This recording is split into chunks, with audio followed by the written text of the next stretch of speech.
PLC and Guarantee Trust Bank Limited a call for an immediate action by Central Bank of Nigeria. The moment Guarantee Trust Bank GTB announced a profit before tax of 1.004 trillion, many critical observers, while congratulating them, felt justifiably dubious about such exponential gain margin. This claimed profit represents an increase of 206.6% over the 327.4 billion of the corresponding period ended June 2023.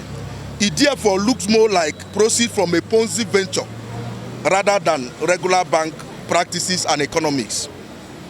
It was therefore not surprising to many keen watchers of the banking sector when various civil society groups, especially Global Integrity Crusade Network, GICN, appear before the public with damning evidence-backed reports about alleged involvement of Guaranteed Trust Holding Company, GTCO, and Guaranteed Trust Bank, GTB, in massive economic and financial crimes which have attracted sanctions against them in the United Kingdom and Ghana.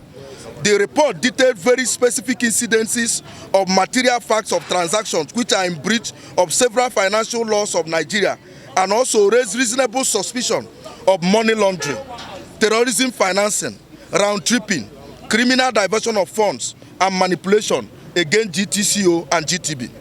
Also, following a petition by Alhaji Yusuf Kabir of Arewa Consultative Youth Movement, the Nigerian House of Representatives has waded into the matter to further ascertain the level of involvement or otherwise of GTB and its associates/affiliates.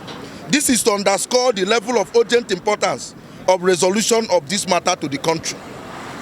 Sadly and strangely, however, the Central Bank of Nigeria, whose express mandate it is to sanction erring banks and other financial institutions, has remained loudly silent and maintained a stone-cold indifference to a matter of an allegation of quantum criminal scare in the financial sector.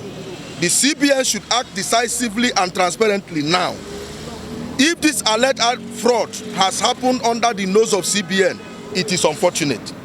Also, if CBN is slow, indifferent, or partial in acting effectively and effectually, then it is a tragedy. The CBN has no excuse in examining these allegations and available facts with a view to acting to save this GTB as a bank, helpless depositors and innocent shareholders. GTB under Olusegun Julius Kosebinu Agbaje Shegu Agbaje is fast acquiring a domestic and global notoriety unbecoming of and too dangerous for a bank in an era of growing terrorism thriving on illicit financial flows.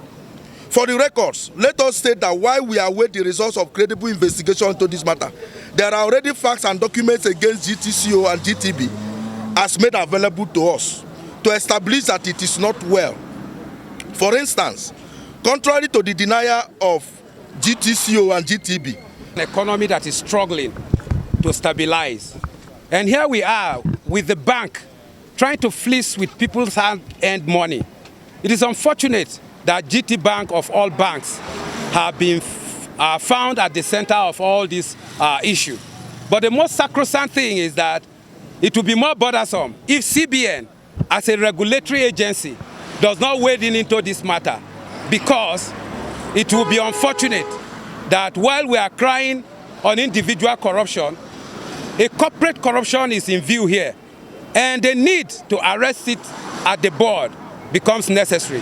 It is in that vein that you find all these civil society organizations and their supporters here today at the Central Bank of Nigeria headquarters to tender our petition and press text to them for immediate action. My name is Comrade Okpanachi Jacob, convener, Coalition of Civil Society for Good.